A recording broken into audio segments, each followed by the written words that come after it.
بلوچستان کے شہر خاران سے ہمارے گدروشیا پوائنٹ کے نمائندہ سلمان بلوچ کی رپورٹ کے مطابق خاران میں وفاقی وزیر مملکت توانائی حاجی میر محمد ہاشم نوتزئی کے حلقہ انتخاب خاران بازار شاہوانی چوک کے تاجر برادری کا ٹرانسفارمر جلنے کے خلاف سڑکوں پر نکل آئے اور ٹائر جلا کر احتجاجی مظاہرہ کیا۔ احتجاج کے باعث نیشنل بینک مین اڈا، ہندو محلہ اور قبرستان جانے والے روڈ پر ٹریفک کی آمد و رفت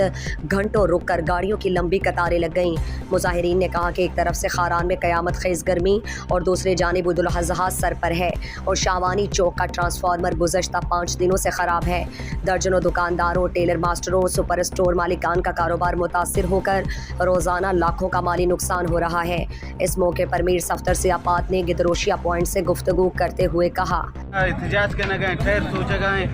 یہ ٹرانسفارم بار بار خراب بھی، یک روچی نہ جائیے ٹرانسفارم یار اما ہر وقت خاران مردم پر ٹرانسفارم ذلیلا پاپا ذلیلا یہ شان عید سیزن تے مخلوق ہے پچی اوڑا کنا اما جناب میر محمد ہاشم نوتزئی صاحب وزیر مملکت برا توانی یہ پچی اوڑا کو خاران مردم غلطی ہمیں اس وزارت اثر کو یا ایم پی اے بھی یا ایم این اے صاحب بھی امر پچی چو ذلیل کنا ہر وقت خاران ضلالت تھا اما آوان ووٹ دا کامیاب کو تھا کہ خاران پرسکون بھی اما نزند کی یہ مردم کی کھائیں یہ برتر خاران ذلیل کنا۔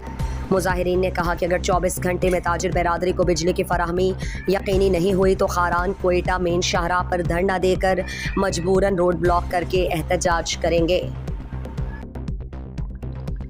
مزید دلچسپ معلومات اور خبروں سے آگاہ ہونے کے لیے Gedrosia point Facebook page, Instagram, Twitter کو فالو اور یوٹیوب چینل کو سبسکرائب کریں۔ بیل آئیکن بٹن دبانا نہ بھولیں۔